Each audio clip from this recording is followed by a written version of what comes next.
Okay, review lang tayo.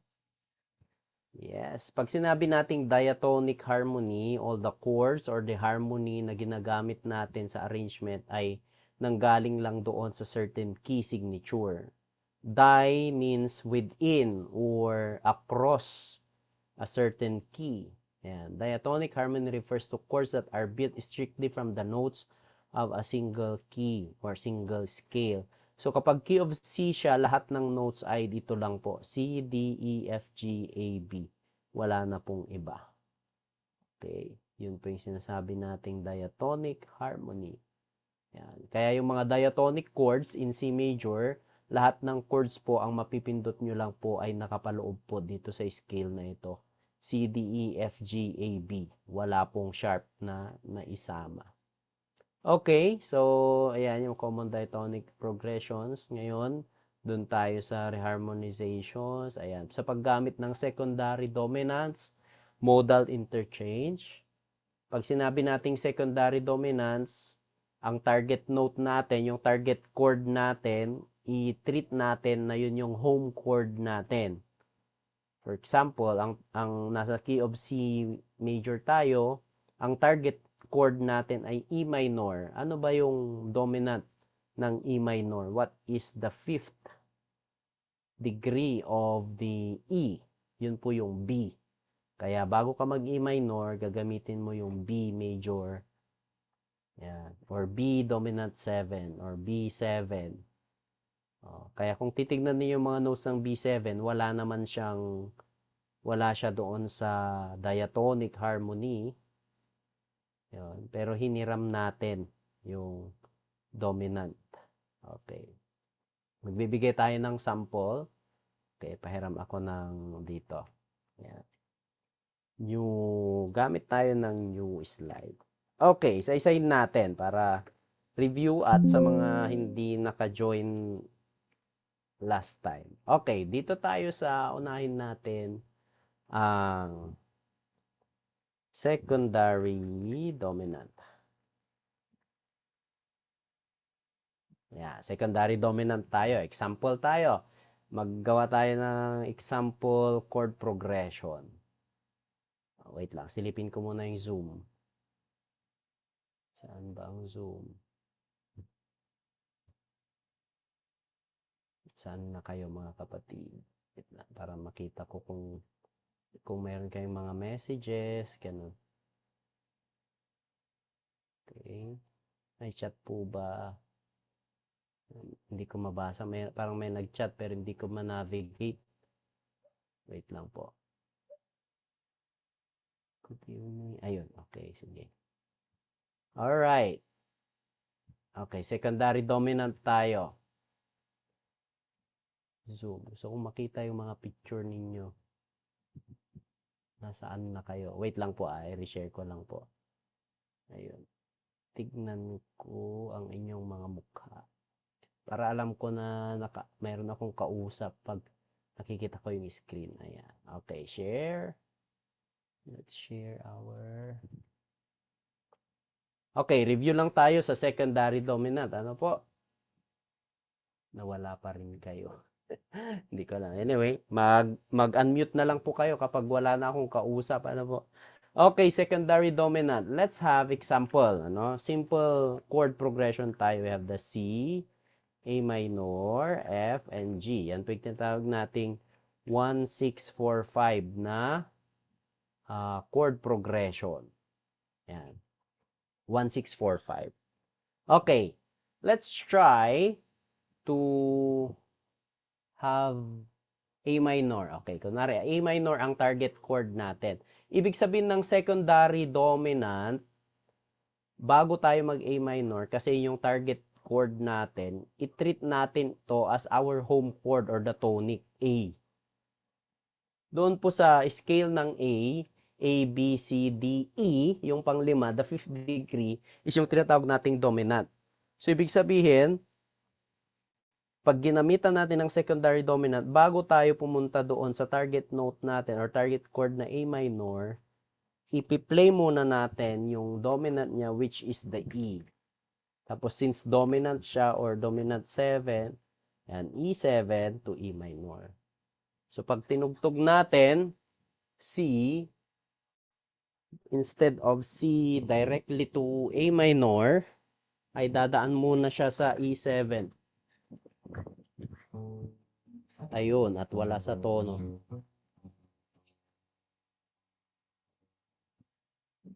Mamaya na lang.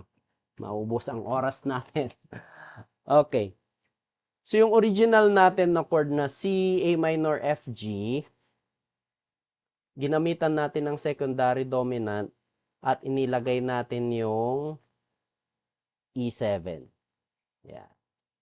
From C, A minor, F, G, nilagay natin yung E7 as secondary dominant. Yan. Kaya pag tinugtog natin, bis na C, A minor, F, G, C, E7, A minor, F, G. Yan. Yan yung sample number 1 kung kailan ginagamit ang secondary dominant. Yan. Next naman, ang chord progression natin ay same pa rin, C, A minor, F, G. Pero this time, ang target chord natin ay yung F. Yan. Ang target chord natin ay yung F. Ibig sabihin, bago tayo mag-F, ano yung dominant ng F? Anyone? Kung sinong nakakaalam. Ano yung dominant ng F? C7 po, Pastor. Alright, yes, C7. Yes. So, ang secondary dominant niya ay C7. Wait lang, ilipat natin. From this one, bago tayo mag-jump sa F, ay lalagay lang natin yung kanyang secondary dominant, which is C7. Ayan. Yung G. Ano yung secondary dominant ng G? Let us treat the G as our home chord. Ano yung pang-limang degree from G? G, A, B, C, D. D7 po, Pastor? Yes po. Tama po. Alright. C, A minor, F, and then ito, D7, bago tayo mag-G. Ayun. Yun na ngayon yung secondary dominant. Ayan. So, sa mga nalilito, we can have another session or we can have personal sessions with you kung nalilito kayo. Kung ngayon nyo lang naintindihan or ngayon nyo lang narinig itong secondary dominant, might as well, kailangan nating reviewin upang may apply natin. Unfortunately, sorry talaga. Di bale, last session na po ito na hindi ako makakapag-demo. Kasi parating pa lang, pinaayos ko yung MacBook. Parating pa lang po.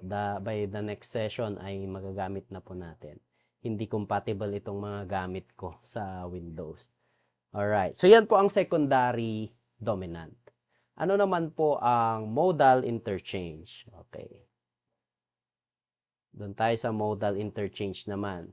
Ito po ay mga arranging techniques para hindi po usual yung pagtugtog natin ng mga chords.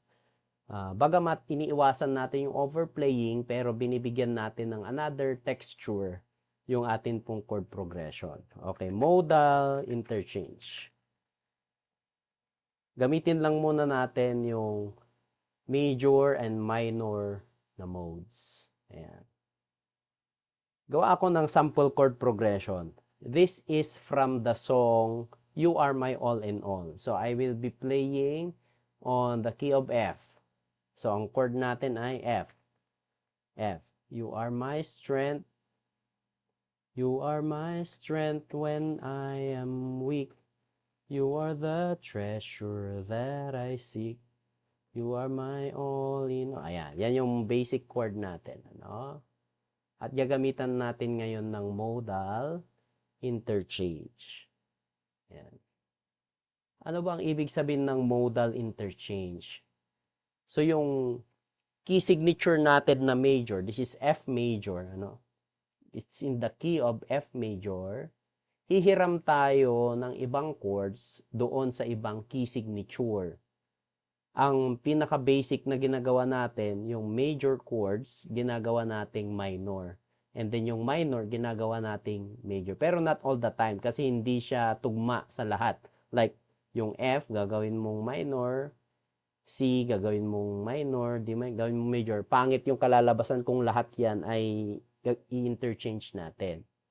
So, i-revise muna natin yung chord according to my preference. according to the arrangement na pwede kong gawin. Okay, so this is the original.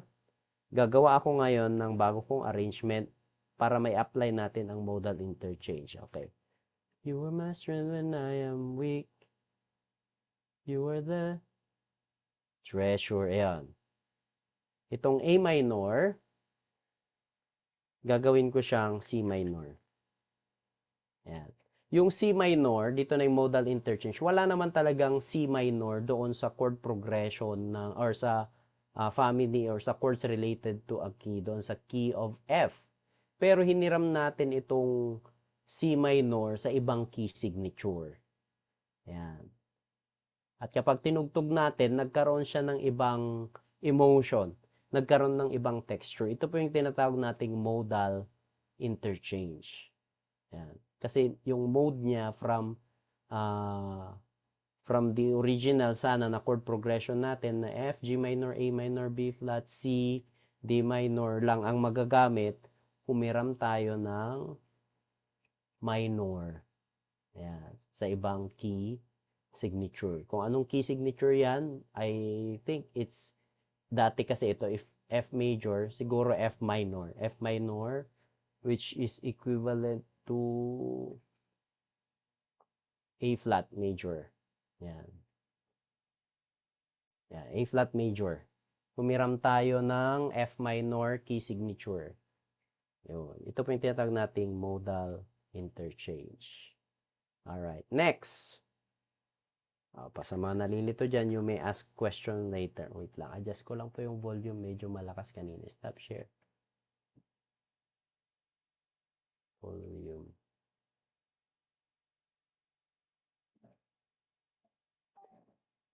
Alright. Next topic natin. Ano ba pagkatapos ng substitution. Substitution, from the word substitution ay ang pagkakaiba naman ng substitution doon sa modal interchange.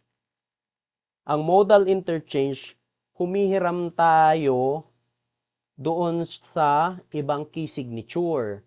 Pero dito po sa substitution, humihiram tayo sa same key signature.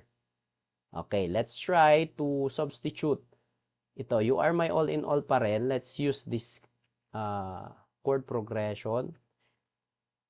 Yan yung chord progression natin. And let's try to apply the substitution. Again, although you can substitute everything, pero magiging over na siya. Kumbaga, pag bitsin yan, nakakahilo na. Okay, so let's try to eliminate or let's try to substitute some. Okay, ito yung original na chords natin. F. You are my strength when I am weak. You are the treasure at all. Gamitin natin tong A minor. Gawin natin siya. Iso-substitute natin siya ng kasama rin niya sa family chord. Let's try to make it major. Ginawa nating C major.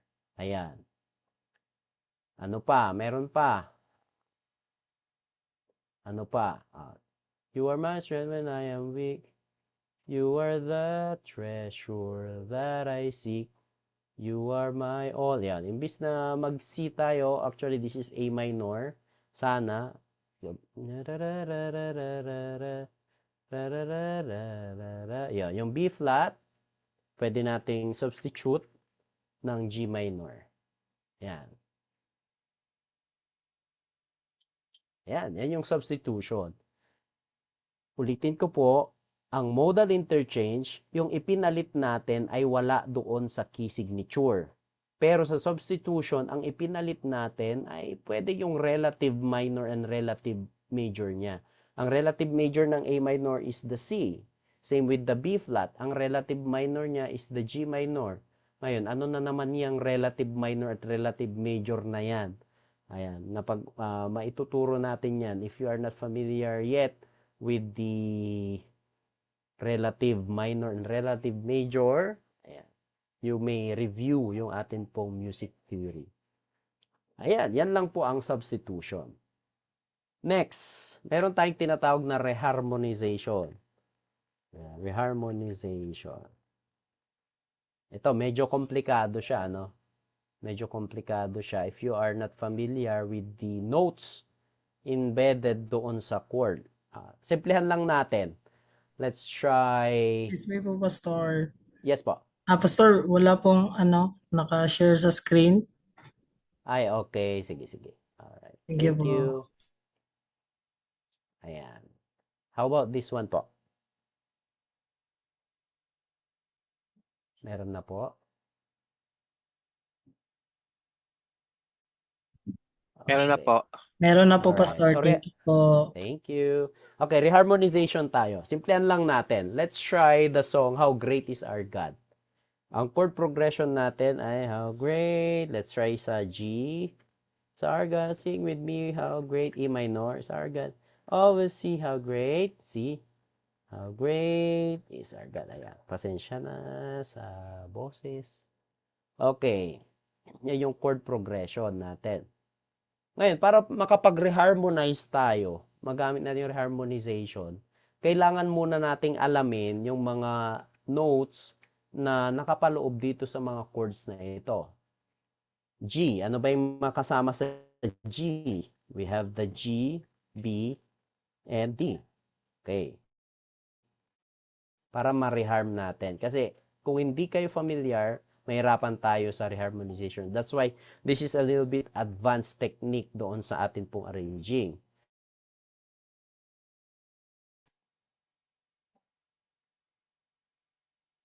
Okay. Then C, we have C, E, G. D, we have D, F sharp, A. And then going back to home. Okay, palitin natin. Okay. Alright. Okay, paano natin gagawin ngayon ang reharmonization? Ang hindi natin iiwasan dito or ang isasaalang-alang natin lagi is yung melody. Ano ba yung note ng melody? At dapat yung chord na ipapalit natin ay nandoon pa rin yung melody doon sa chord na ipapalit natin. Okay. How great G. D, G ang note natin. D, G is our God. G pa rin yun. Sing with me, how great. Wait lang. For reference lang po, pahiram na lang po nito. Pasensya na talaga. Okay, let me use my for reference note. Hindi nyo maririnig kasi nasosuppress dito po sa atin pong Zoom. Yan. D, G, tarara. G pa rin ang chord natin. Tarararara. Ayun. Exaggerate ko lang po, Exaggerate ko lang. How great is our God. Ang chord natin is G. Sing with me, how great. E minor. Is our God. Exaggerate ko lang po, Ang note po natin doon, G ang melody. Nandoon sa G ang melody. Ang reharmonization, let's try to change this one. Ang reharmonization na tinatawag ay papalitan natin itong chord na itong E minor na mayroon pa ring G. Can you name some of the chords na mayroong G? Everybody recite sa mga nakakaalam. Ano pong chords ang mayroong G? Random, kahit wala po dito sa key signature. Ano pong notes ang mayroong G? Let's have E flat. Ano pa po? We have C. Pwede ring C minor. Ano pa po? G. G minor. G suspended. Ano pa? G suspended 4. G2. Yan. G sus 2. Ano pa po? Lahat ng chords na mayroong G sa kanyang component, yun po yung reharmonization na tinatawag. Kaya sinabing advanced kasi pwede kang gumamit out of the key signature. Ngayon, paano natin malalaman which chord is appropriate. Ayun, kailangan mong isa-isahin kung ano yung magandang kalalabasan ng chord na yan. Okay? Let me just tune para meron din akong reference.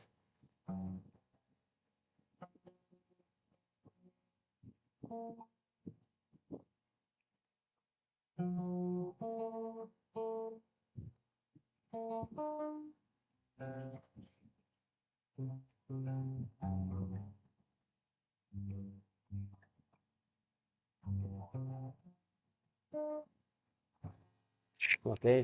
How great. Okay, tugtugin ko muna yung original na chord progression natin. Then we will try to use some of the suggested chords. Okay.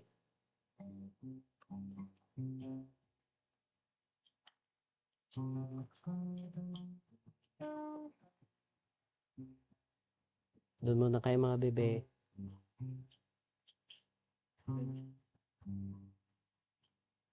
Okay. Original chords tayo. Great is our God. Sing with me how great is our God. And all will see how great is our God. Okay.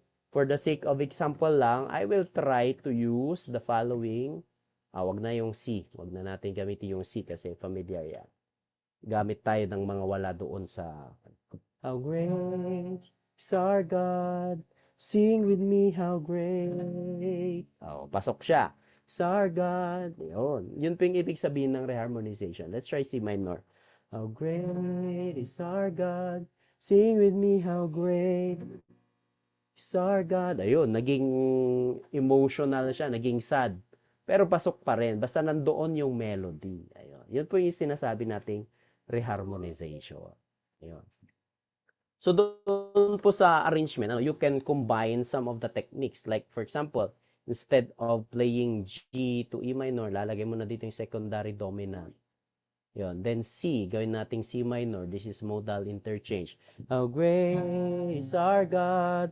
Sing with me. How great is our God. And always sing how great. Minor. How great is our God. Yeah. Combination of all the techniques.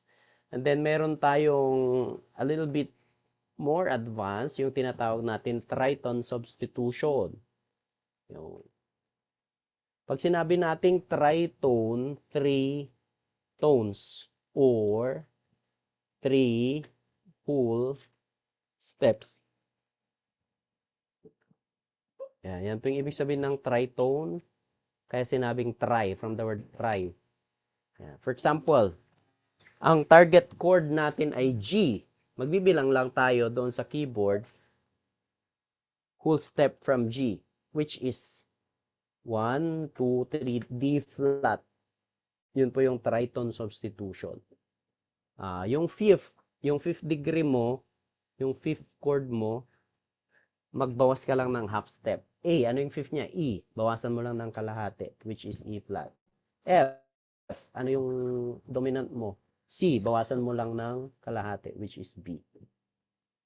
Yun yung sinasabing tritone substitution. So, kung ang example chord natin, let's just try G, E minor, C, D pa rin, C, D. Let's say, for instance, ang chord natin, imbis na gagamitin natin yung D major, papalitan natin ngayon ng tritone. Ano yung tritone ng D? Ang tritone po ng D ay A flat. A flat. Yan.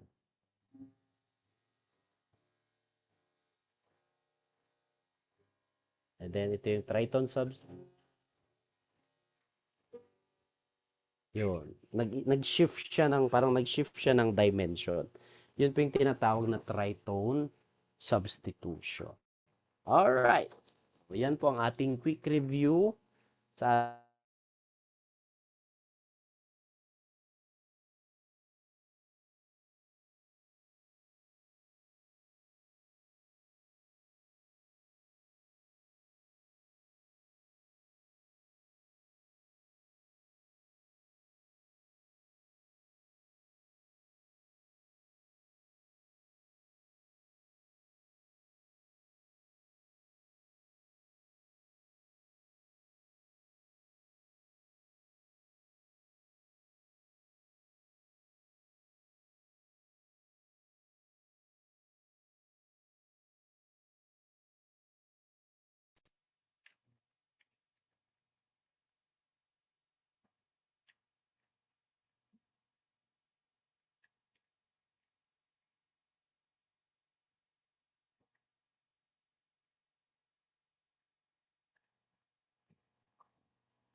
Ayaw ma-share kapag naka full screen. Ganito na lang. Ayan, ganyan na lang po. Ayaw niya mag-share kapag naka full screen.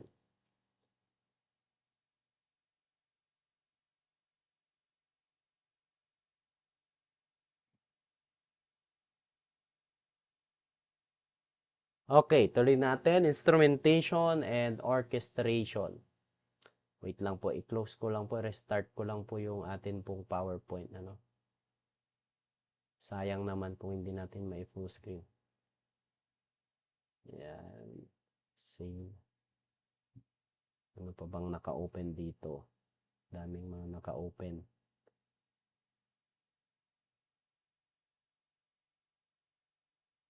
Yeah. Let's have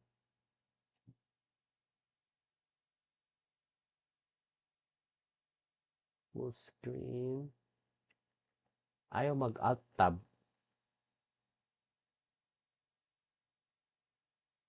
Ayaw mag-appear ng alt tab.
Alright.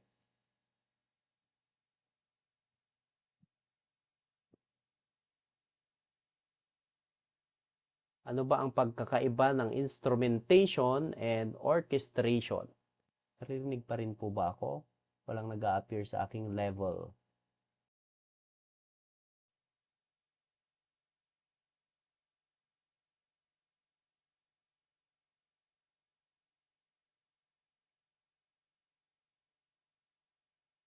Hello, naririnig po ba ako?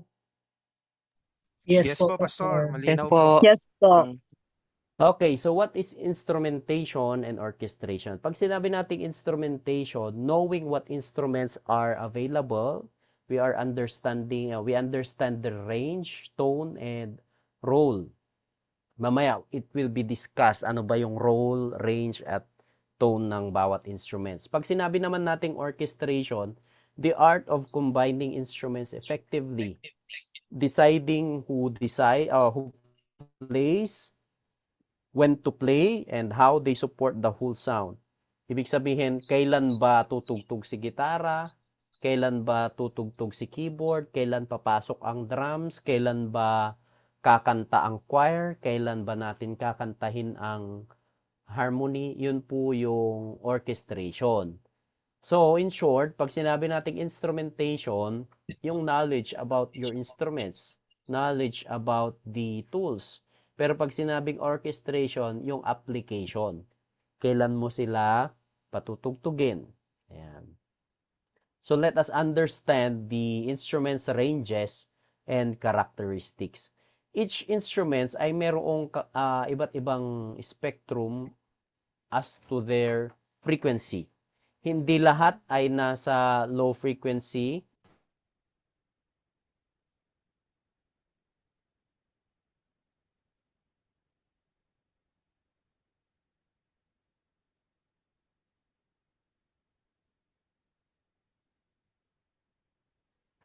Ayun. So, instruments, ranges, and characteristics. Hindi lahat ay nasa low frequency. Hindi pwedeng ma-base lahat kasi mag-aagawan tayo ng pwesto. Hindi rin pwedeng nandun tayo lahat sa mid kasi mag-aagawan. And sa high, ganun din.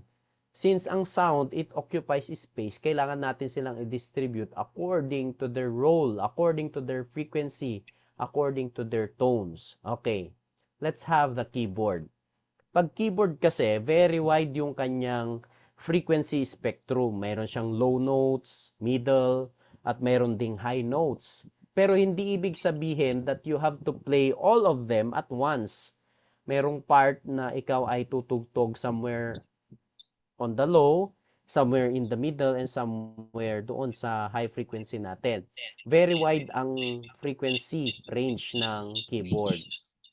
Okay? Ang role niya ay more frequently ay harmony. Kasi nandyan, tinutugtog niya yung chords, yung full chords. Then, pads or atmosphere. Meron tayong tinatawag na padding. Yan yung nagbibigay ng ambience, ambient texture sa atin pong music. And then, meron din tayong mga lead lines or the melodic lines ng keyboard wherein sometimes they do the intro or yung mga riffs. We are using different sounds coming from our keyboard. Kaya very wide talagang range niya kasi you can imitate all of the instruments available. You can play the brass, the horns, the trumpets. You can play violins, strings, the cello, the guitar, at kahit anong instruments. Kasi kaya sinabing wide ang kanilang spectrum. They can play the low as well as the highs. Ang strength ng keyboard ay they are flexible. They can fill gaps easily. So, kahit na kahit na mag-isa ka lang, keyboardist ka lang, you only have one player in your church, ay walang problema if you are keyboardist kasi you can play all the frequency na hinihingi ng inyong team. Like kung wala kayong bassist, then you can utilize your left hand playing the bass notes of your keyboard. Kung wala pa kayong guitarist, you can play some parts of the middle part of the keyboard and then magsiswitch ka middle to high. Yan. And then it can imitate other instruments. But overplaying can clutter the mix. Kaya nga, in some cases, mayroong maraming keyboardists. Sa isang banda, sometimes they have 2, 3, or more, and they are playing different parts, and they are playing different frequency spectrum, frequency parts. Yung brass, iba yung tinutugtog niya compared doon sa tinutugtog ng piano lang, yung piano sound lang ang tinutugtog ng isang keyboardist. Ngayon, if you are alone or ikaw lang ang keyboardist doon sa church ninyo, do not overplay. Hindi mo kailangang tugtugin lahat. Lalo na, mag-intro ka gamit ang synthesizer, then verse 1, magpa-piano ka ulit. Then, habang tinutugtog mo yung chorus na nakapiano ka, nagsishift ka ulit sa isang sound, sinisingitan mo ng mga brass. So, you have to decide. Although, possible naman po yun.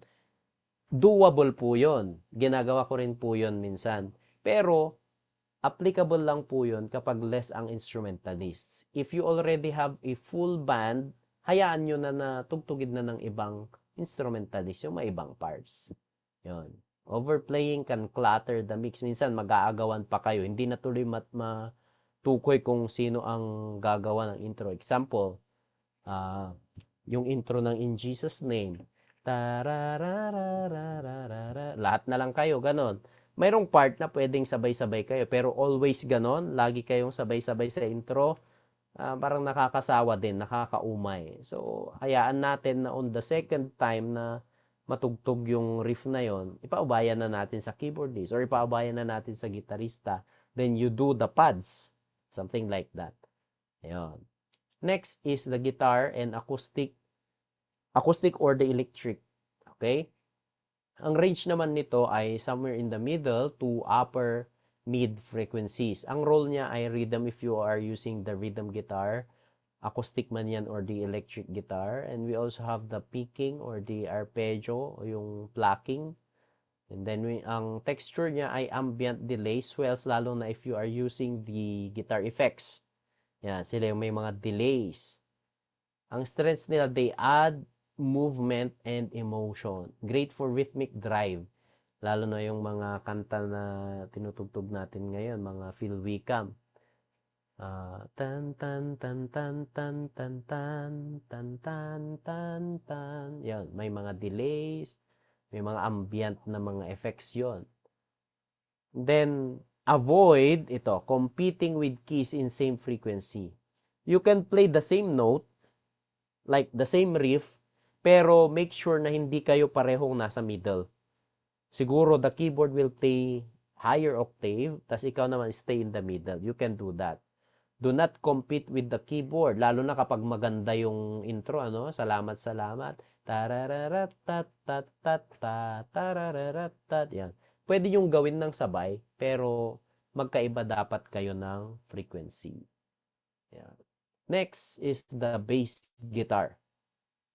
Bass guitar are intended for low frequencies. Sila ang foundation, it connects the rhythm and harmony.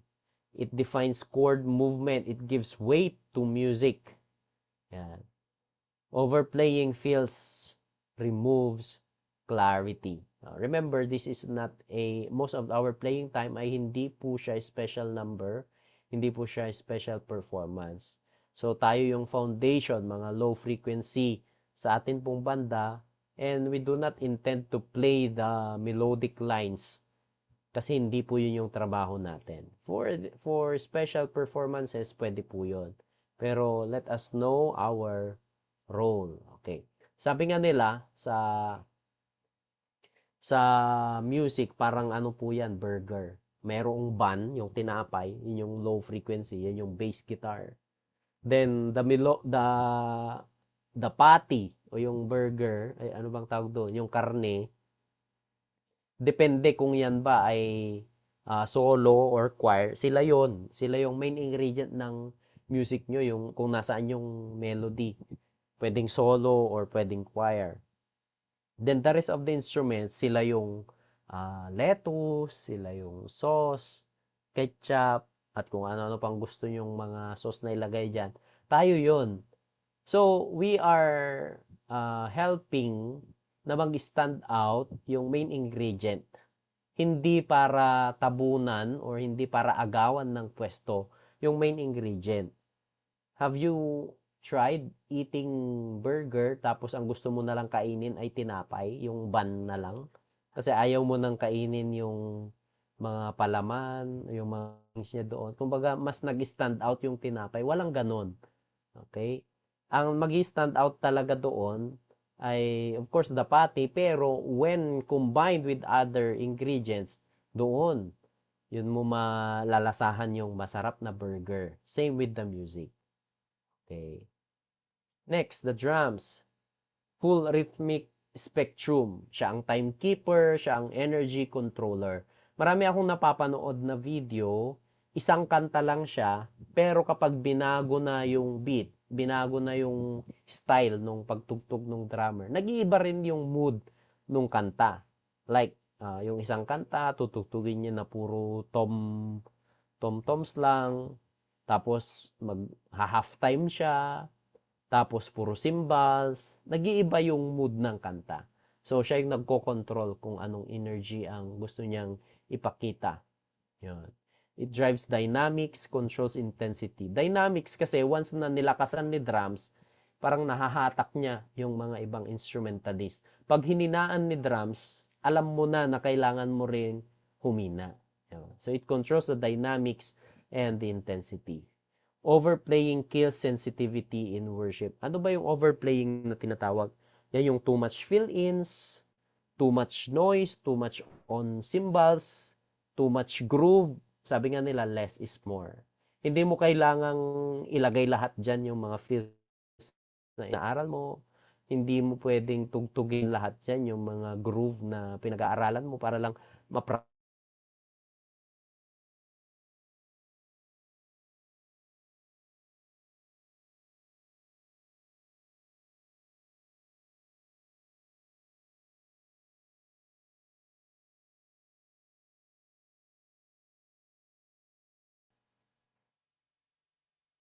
Ayun. So, ang vocals natin ay, yun, usually ay tatlong range lang siya. Bass, pag mayroong part na a cappella or solemn yung mga instrumentalist. Alright? So, ang role nila, they are the melody carrier, emotional, and spiritual focus. Ang stress nila, more expressive element. Bakit sinabing most expressive element? Kasi nandoon yung lyrics. Nandoon yung content ng kanta. Although, we can determine a song if it is sad or happy, lalo na kung narinig mo na yung actual na kanta. Madidistinguish mo yung kanta kahit na instrumental lang kasi alam mo na or familiar ka na doon sa kanta. At kahit hindi ka familiar, you can still distinguish kung sad or happy yung kanta using the chord progression. Kung ano yung chord progression na ginamit niya. Pero more often, hindi naman lahat ay equipped or hindi naman lahat ay skilled to determine whether a chord ay minor or major or madidistinguish agad yung mood. Kaya, ang basehan talaga natin is the lyrics. Yun. Doon natin malalaman what does the song want to say or ano ba yung meaning ng kanta. Ano ba yung gusto niya sabihin. Nandoon sa mga singer. Yan. So, writing for rhythm section. Okay. The rhythm section is the engine of your arrangement. So, clarity over complexity. So, doon sa drums, if you are a drummer, keep the groove consistent. Of course, the tempo, kasama yung tempo, hindi pwedeng bumibilis, hindi pwedeng bumabagal, ano? So, match the song section. Verse, simple lang siya. Then, pagdating ng chorus ay fuller than the verse. Then, pagdating ng bridge, meron tayong tinatawag na build-up or the dynamic lift.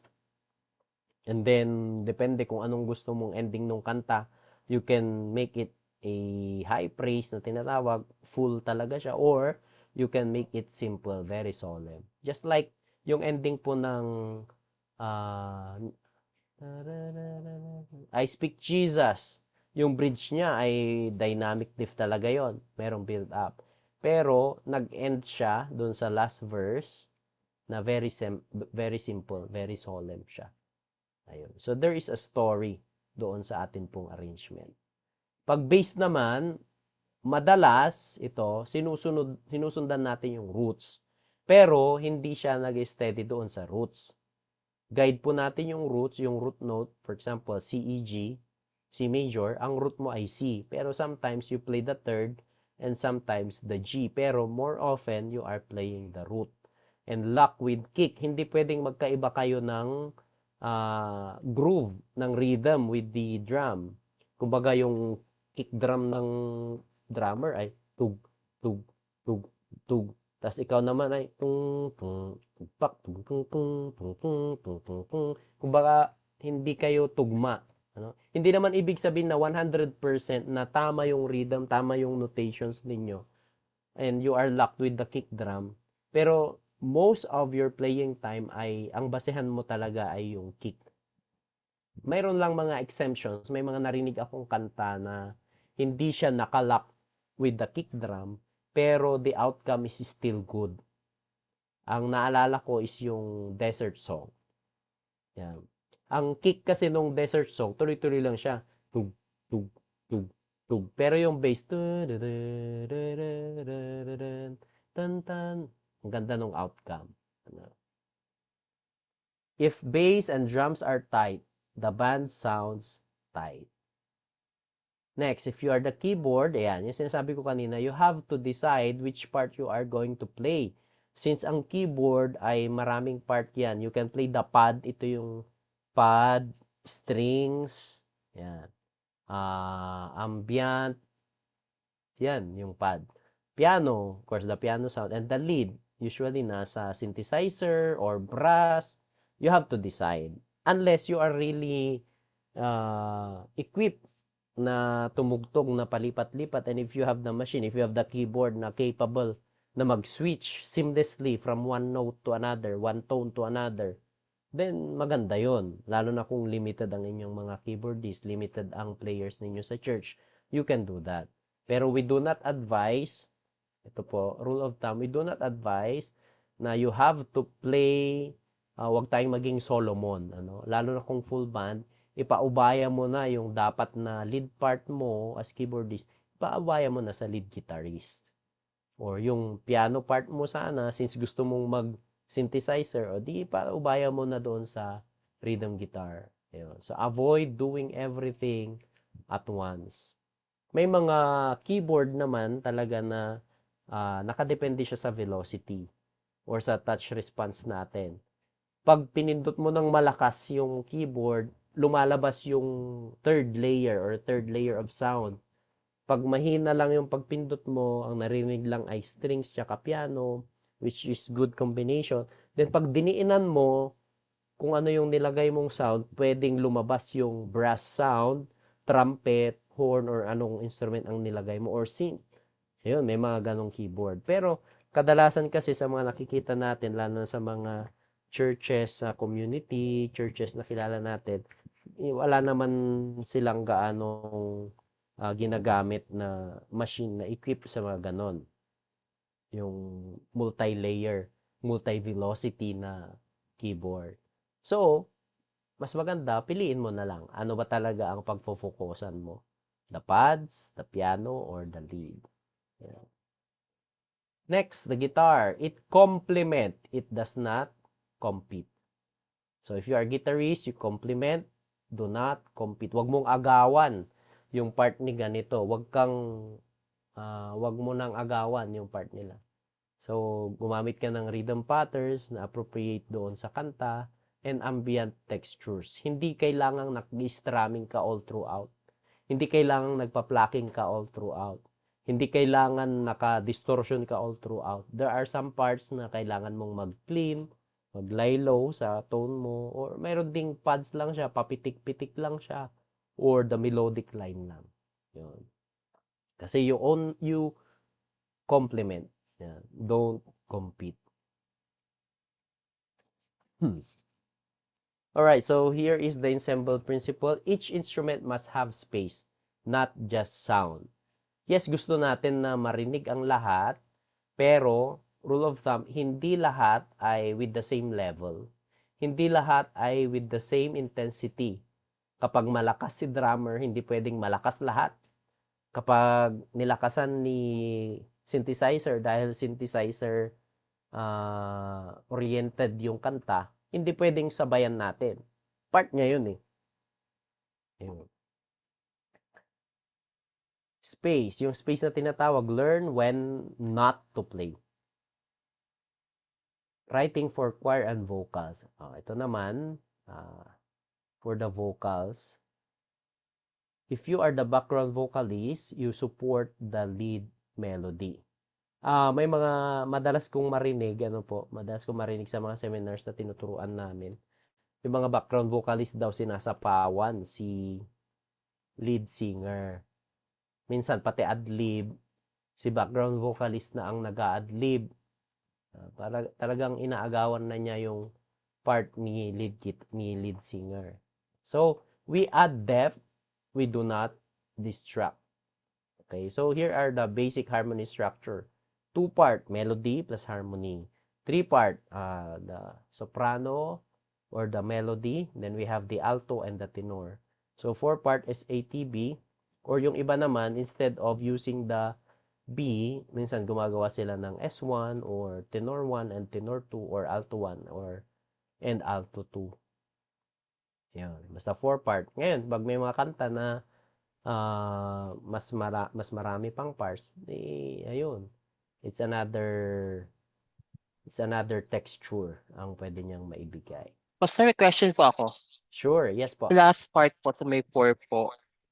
Last po. Sa may, ayan po, 4-part. Pwede po ba kami halimbawa pag magsingit dyan ng baritone po? If ever pag walang bass? Yes, ang baritone, he plays sometimes the bass part or the tenor part. Ako po ay baritone. Yung range ng boses ko ay baritone. Hirap akong kantayin ang bass, hirap din akong kantayin ang tenor. Pero I can play both pag simple lang yung arrangement. Okay. Yes. You can do that lalo na kung mas marami ang lalaki sa team ninyo, you can do that. Yung iba naman, ang pinapakanta natin ay alto part or nagfa-falsetto sila, they are singing the soprano part kung magaling silang mag falsetto. Ayun. Okay, noted po. Sige. Yes, all right, thank you. Tuloy natin. So, techniques. Yan. Magugulat kayo sa next slide. Yan. Unison. So, everyone sings the same line. Strong and powerful. Yan yung unison. Pare-parehas kayo ng kinakanta. Yan. Number 2 is harmony. Mayroong kumakanta ng third, sixth, or the fifth, or the second. Depende kung anong part, anong chord ang kailangan ninyo. No? Yung iba nga, yung mga hindi natin ginagamit like the dissonant sounding chords na yung mga diminished, mga augmented, or mga minor second, yun, sa choir, ang gandang pakinggan kapag kinanta ng choir. Basta naka-ano po siya, naka-open voicing siya, hindi siya close voicing. Yeah. Then we have the call and response. I remember one song, call and response. I will worship, sasagot yung background vocalist. Ganon. At marami pa tayong mga kanta na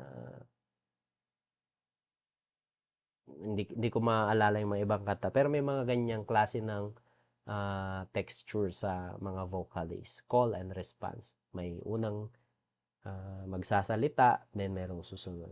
Then we have the layered entry. Ibig sabihin ng layered entry ay gradual. Yung from verse 1, unison muna or maaring solo muna. Then on verse 2, pwedeng unison pero sabay-sabay na. Then kung mayroon pang verse 3, yun, mag-divisi kayo, mag-harmonize kayo. Tignan natin to. Common mistake, over-harmonizing every line. Yung start pa lang ng kanta, naka-harmony na kayo. Mali po yun. Unless the song is intended for choir. Pero if it is in the congregational singing, avoid over-harmonizing every line. Kaya tinuturo ko po ito sa aming team na every first verse should be sung in unison or maaring solo lang nung song leader. Kakanta pa rin ang background vocalist pero less mic. Pwedeng nakalayo yung mic or naka-off yung mic. Basta hindi sila magma-mic. Yun po. Then verse 2, ayun, lahat na. Then saka lang mag-harmonize on the second chorus. Yan. Silence and simplicity are powerful. Alam niyo po, nagiging, hindi ko masabing sakit, pero parang, ano bang term doon? Yung kapag bagong salpak ka doon sa music team, parang mayroon yung feeling na gusto mo naririnig ka, gusto mo mag-stand out ka, na dapat ay hindi naman. Ayun. So, we should know when not to sing. Yun po yung ibig sabihin ng simplicity and silence. Ayun. Okay, layering and texture building. Ang pagkanta, pag-arrange sa voice and instruments ay merong kwento. This is where orchestration becomes musical storytelling sa pamamagitan ng texture. So, kailan ba dapat makapal ang sound? Ibig sabihin ng thickness, ayun, sabay-sabay na kayong lahat. Thinness of sound, kailan ba piano lang? Okay. Yung intro and verse 1 ng Still, ayun. Pansinin niyo yung texture niya. Ang umpisa niya, just piano. Tarara, tarara, piano lang. Hide me now. Piano lang, di ba? Then, pagdating ng chorus, piano pa rin yun. With some added ambience. Then, pagdating ng verse 2, doon pa lang pumasok ang ibang instruments. Ayun, so kumapal siya. Then, pagdating ng instrumental, yun, meron ng brass, meron ng trombones, at ewan ko kung anong klaseng instrument yun. Basta meron siyang brass part, trumpet yata yun. Then, pagkatapos ng bridge, intro ulit. Tararan, pero mas solemn na siya. Mas manipis na siya. Then, chorus ulit. Piano lang siya. Mahina. Yun. Ayun, yun yung texture na tinatawag. Can you imagine, umpisa pa lang ng slow song, still, naka-full blast na agad. Tararan, naka-distortion pa yung gitara. Tararan. Ano? Hindi pwedeng ganun. Maliban sa it creates noise, parang nakakapagod pakinggan. Okay. So, types of texture. Thin texture, few instruments. Example, piano and vocal lang. Medium. Merong konting rhythm section or sabihin na natin nag-offbeat yung drums, hindi laging 1-3-1-3 or 2-4-2-4, nagre-reduce siya ng kanyang papaluin. Full texture, full band plus choir. So ang layering principle, start small, grow gradually. At sa pag-e-end ng inyong kanta, depende na sa inyong preference. Meron kasing mga kanta na nagre-require for the team na kailangan tapusin siya ng high praise, ng full blast. Lalo na yung mga majestic cadence ang ending, yun, talagang full blast dapat yun. At meron din na mga kanta na dapat solemn ang ending niya para makapag-reflect yung congregation. Ayun. Example, flow ng worship arrangement natin. Intro, pads only, strings or pads. Verse 1, piano and vocal. Then verse 2, add guitar. Chorus, full band. Bridge, drop, mag-reduce, then rebuild, build up. Then final chorus, maximum intensity. This is just an example. Ibig sabihin, pinapakita lang dito na on a certain part of the song, hindi pwedeng parehas. No? Hindi pwedeng parehas lahat. Hindi pwedeng solemn lahat. Hindi pwedeng malakas lahat. Merong kwento. Okay? Here's the frequency awareness. So, avoid overcrowding in the same range. So, kapag low, ilagay natin yung bass tsaka kick doon. Wag kang masyadong ma-bass na gitara. No? Wag kang maglalagay ng low frequency. Kasi nasa mid ka. Same with the keyboard. Wag masyadong ma-bass yung piano mo. Yan. And sa vocals naman, yan, sila yung mga high frequency. So, practical ministry application. Play as a team, not as individuals. No one is the star. The song is the focus. I'm referring to the musicality, ano? O baka may mag-question dyan, si Jesus ang focus. Of course. Pero sa musicality, ang tinutukoy po dito ay we are serving the song. Dapat nagko-complement, nakakatulong tayo doon sa song, hindi tayo nakaka-distract. Serve the message.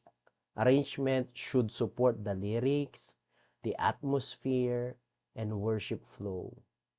Dynamics is spiritual sensitivity. Alam mo dapat kailan lalakas, alam mo dapat kung kailan hihina. Loud is not always powerful. Baka noise yan. Soft is not always weak. So, good instrumentation knows the instruments. Good orchestration knows when to use them. Great worship uses both to serve God, not to impress people. So, I'm sorry, I could not demonstrate itong topic na ito. Nandito yung keyboard sa harap ko, but the interface ay hindi po gumagana. Medyo luma na rin. So, assignment ko na lang po na gumawa ng video for the examples nitong mga diniscuss po natin. So, as I end, let us continue watching yung Do Not Overplay ni Don Moen and let us reflect on the topic na kanyang ituturo po dito sa overplaying. So, sabay-sabay po nating panoorin, but you can, of course, watch later on your own sa YouTube. Yan, ulitin po na. Dito na tayo mag-start. You know, you probably liked that. I kind of did, but if everybody gets that busy, the song's going to be crazy. Tommy, what are you doing? I come before you today. Just one thing that I thank you. It's pretty simple. Is that all you got? You, Lord. Given to me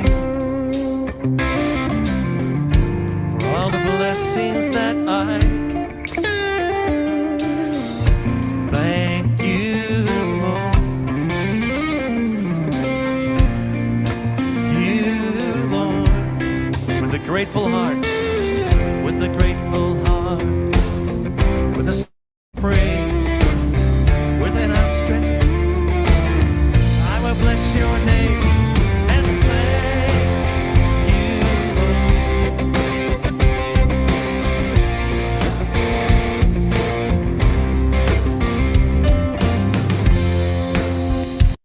For just $67, you can generate as many videos as you want and never have to worry about It's actually not bad. You know, I feel 50 years younger. It's great. But again, the guys are kind of dialing into what works for Don Moen. You know, okay, you got to be authentic about who the artist is, and you know, that they play to the style of my music. But Timmy, okay, you know, I know what you're playing. Simple. I come before you. Just one thing that I thank you, Lord. Now, if you were being asked, the first time you had a chance to play drums in a church, a young guy, you could overplay. I thank you, Lord.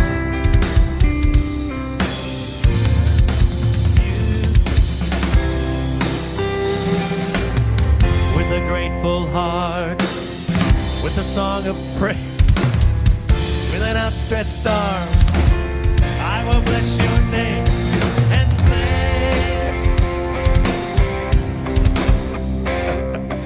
Yeah, that's a little over the edge. But you know, we do this. It's kind of fun. It's kind of crazy, but it actually happens, and you know it happens. Maybe it's happened in your church, but you pull a guitar player up or a drummer up for the first time, and it's like, oh my gosh, I got to play every lick I've ever learned in this one song. And what you got to learn is discipline. You got to hold back. There'll be plenty of time to play those notes, but you got to play to the song. So less is more. All right, Jason. I know you're playing nothing on the verse, right? But remember now, you're a first-time bass player. You got a first shot at playing in church, and you're trying to play every lick you ever know. So, I come before you today. There's just one thing that I want. You, Lord.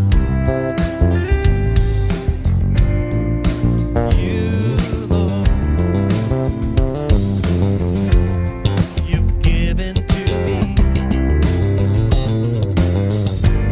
all the blessings that I can say. Thank you, Lord. Thank you, Lord. Where are you going to go from here? With a grateful heart, the song of praise. With an outstretched arm, I will bless your name and thank you,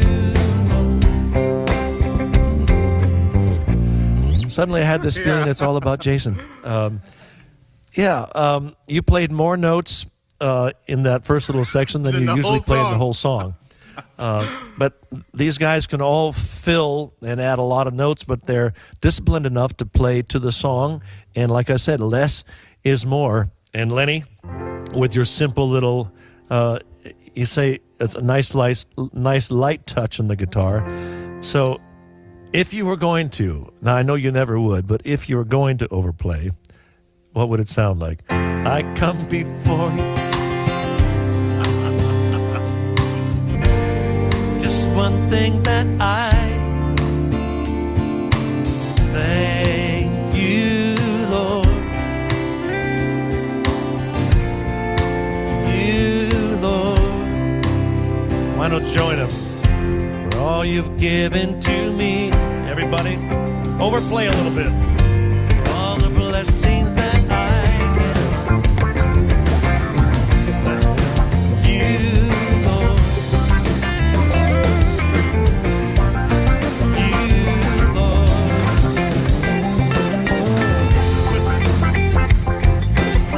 With the song of praise, with an outstretched arm, I will bless your name and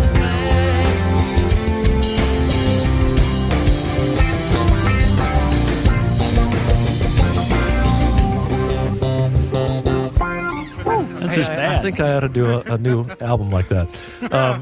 So I can't, and not play it the right way. The chorus. Thank you, Lord.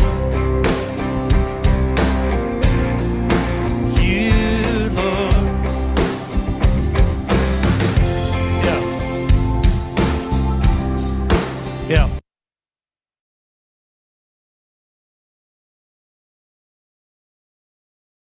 All right, so you can just rewind, you can just play again. Yan. Sorry, hindi ko talaga ma-maximize yung slide kasi yung alt tab kanina hindi nagpapakita, ano? Kaya ngayon lang naman nagganito. Last time okay naman siya. Ayun. So, yun, balikan nyo na lang yung video ni Don Moen. Yun po yung isang example ng overplaying. Ayan. So, you should know when not to play and you should know kung kailan nire-require ng kanta. Ayan. So, any additional or any insights that you can share or maaring your experience in yung church or maaring question, anything you would like to share with the team, mga kapatid, it's now your time to ask questions to anyone who would like to share or ask questions. The floor is now open for everybody.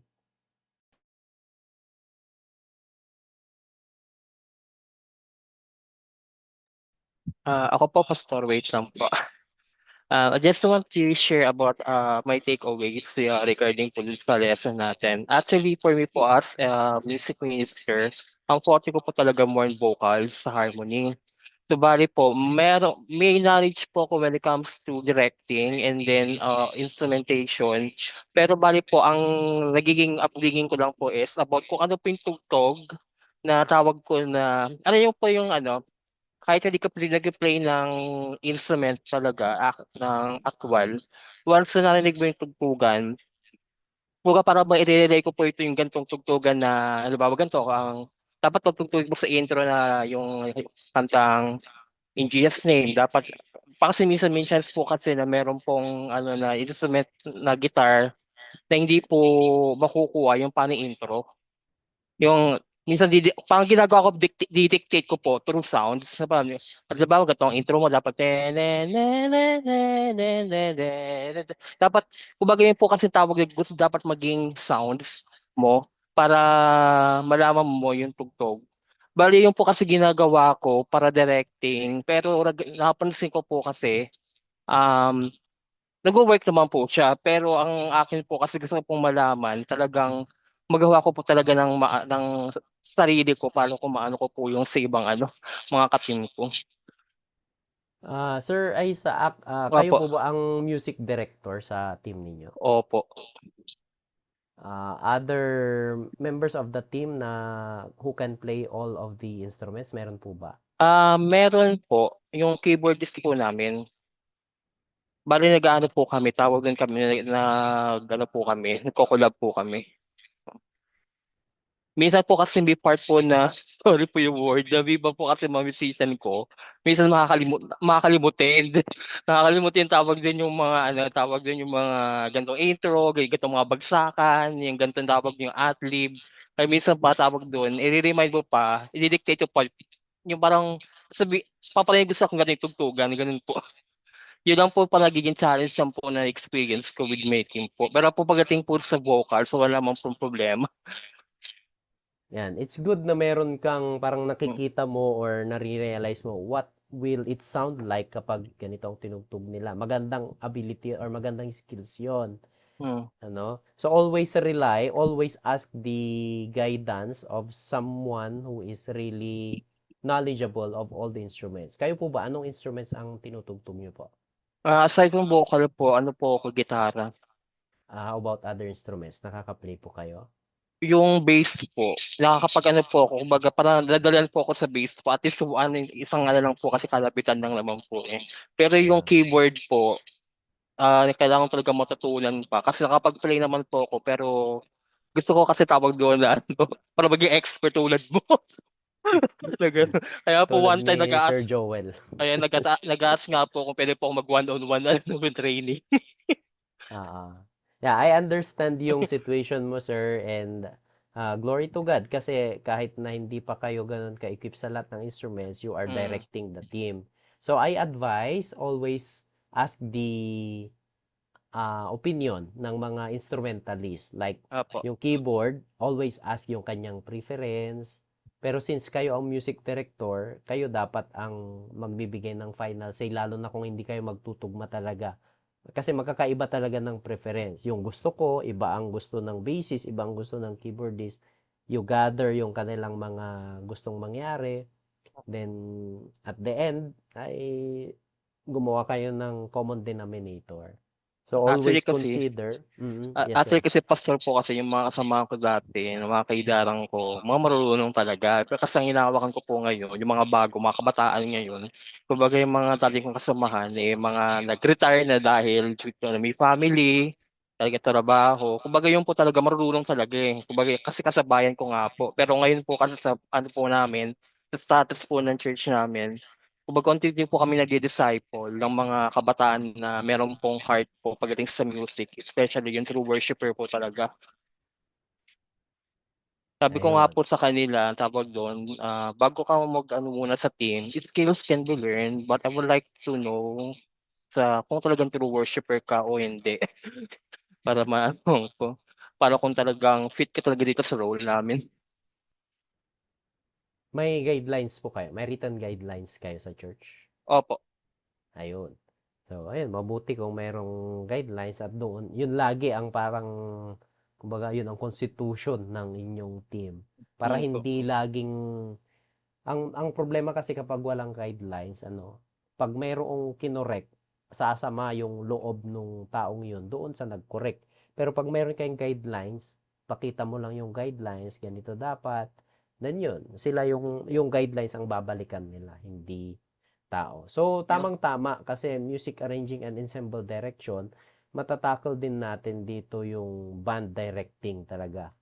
Although na-discuss ko na siya lightly sa mga previous na topics natin or sessions natin dito sa MBS, pero i-highlight natin ng konti kasi yun po yung nire-require dito po sa ating course. Dito natin makikita yung mga problema. May mga problems na nag-arise gaya nung hindi nila mai-correct yung mga yung yung pinaka-ate or kuya nila doon sa team kasi nahihiya sila. So how to treat or paanong dapat gawin doon sa mga ganon, mga untouchable na mga members ng music team. Or paano ngayon, bakit hindi natin siya patutugtugin? Siya lang yung marunong tumugtog talaga kahit na linabag niya yung guideline. Yung mga tipong ganon.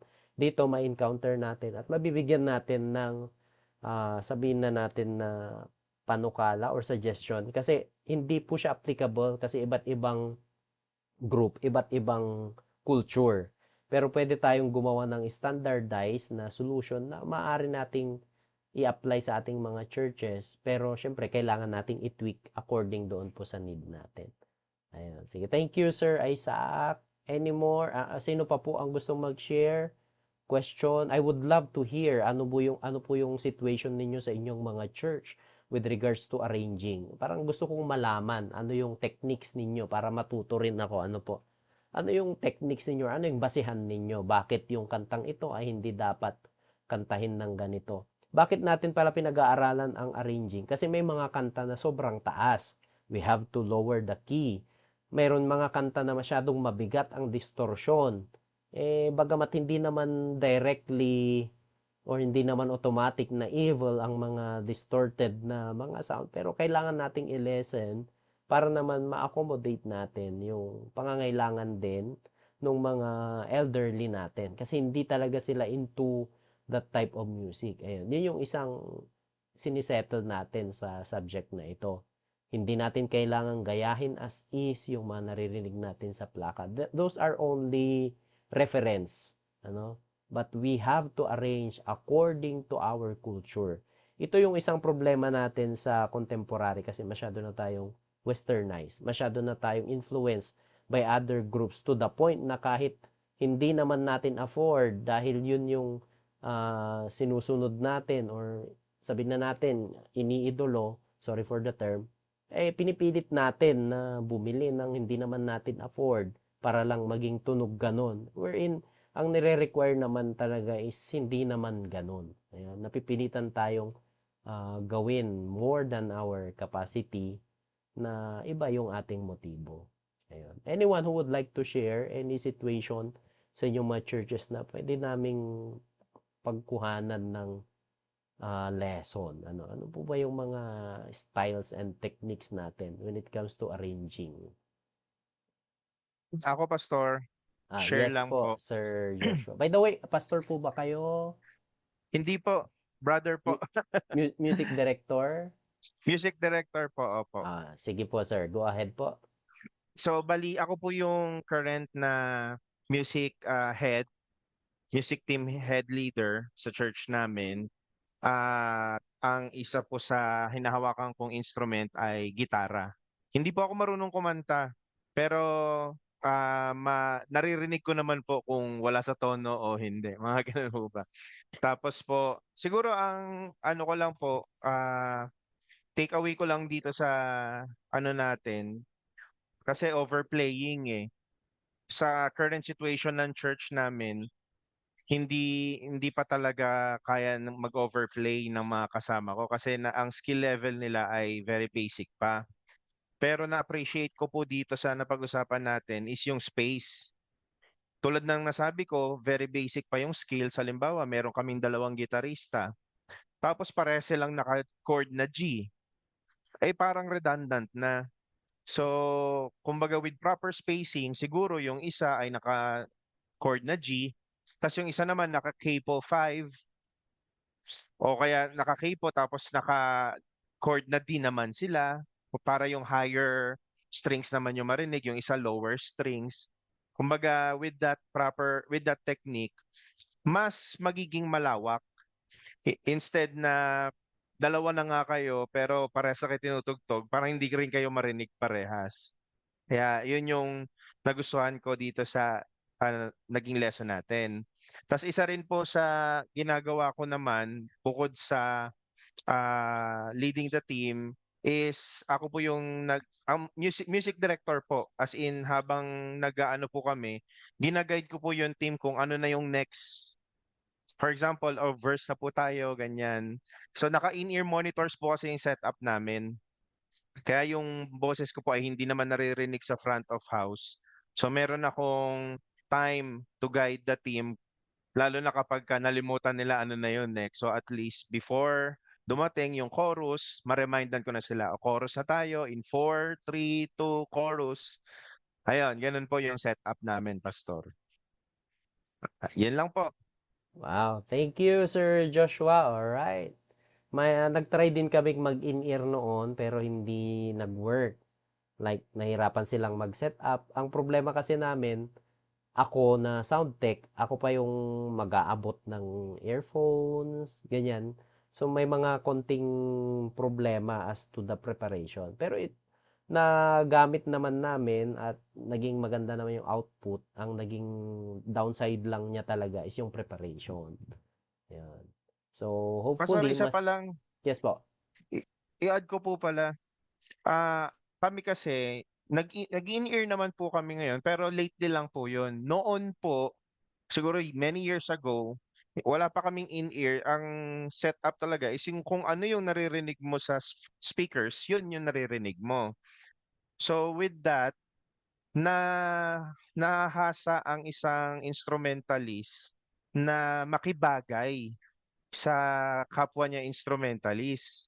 Hindi kayo magsasapawan kasi nga iisang source lang yung naririnig nyo. However, Pastor, ang nakita ko pong downside sa sistema namin ngayon na naka-in-ear, pwede kong palakasan yung sa akin lang, halimbawa.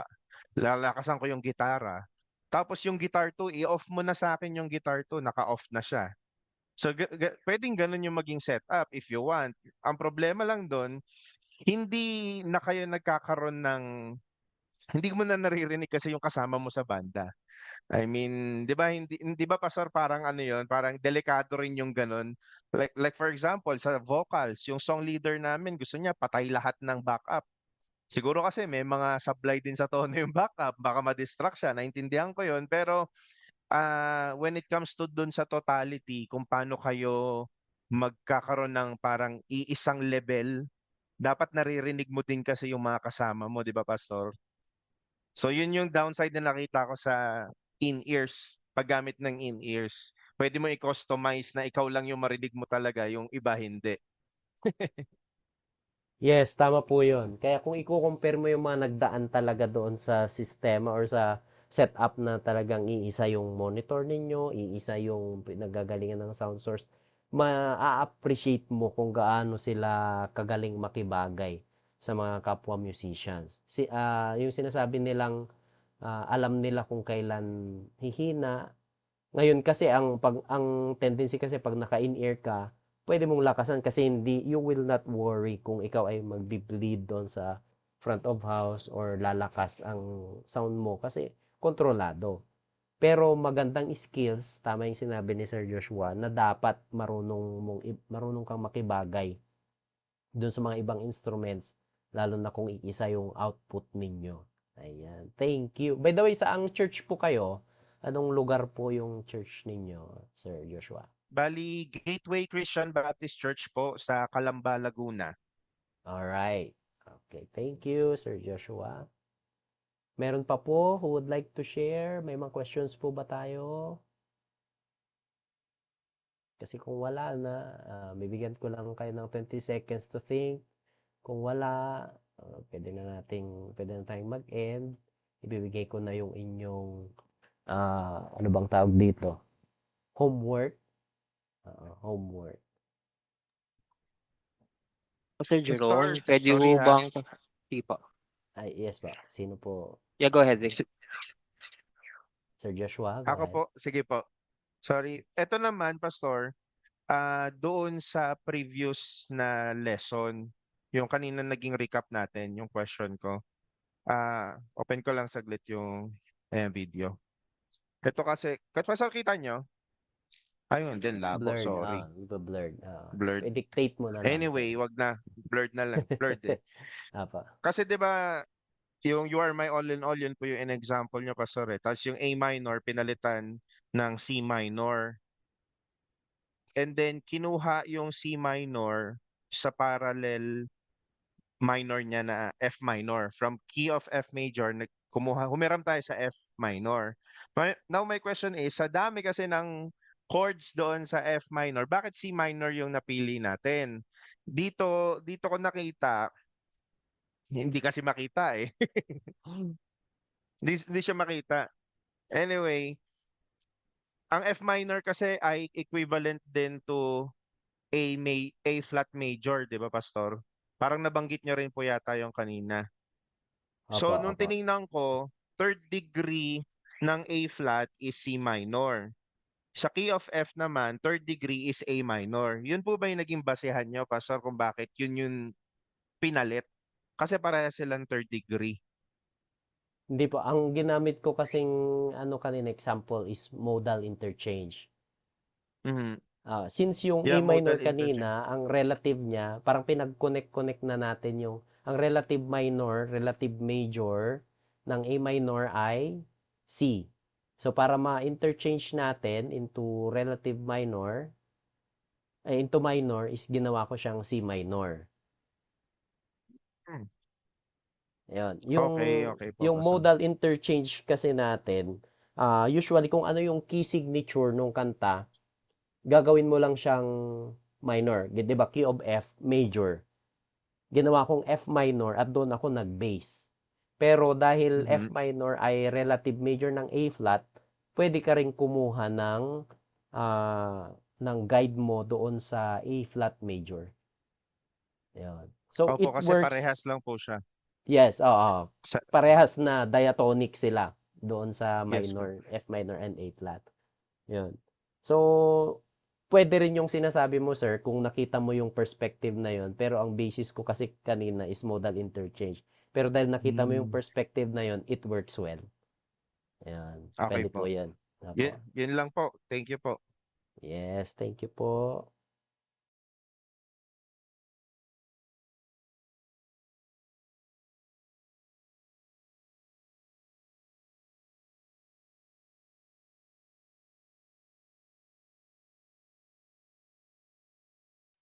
Yes po, all the slides, PM nyo na lang po ako. Ano po? Ayan. Opo, i-PM nyo po ako para maibigay ko po yung copy ng slides, even the previous. Thank you Ah, po. Thank you. yes po. Last 10 seconds. Please add me kung hindi pa po puno ang inyong mga friends sa Facebook, add nyo po ako.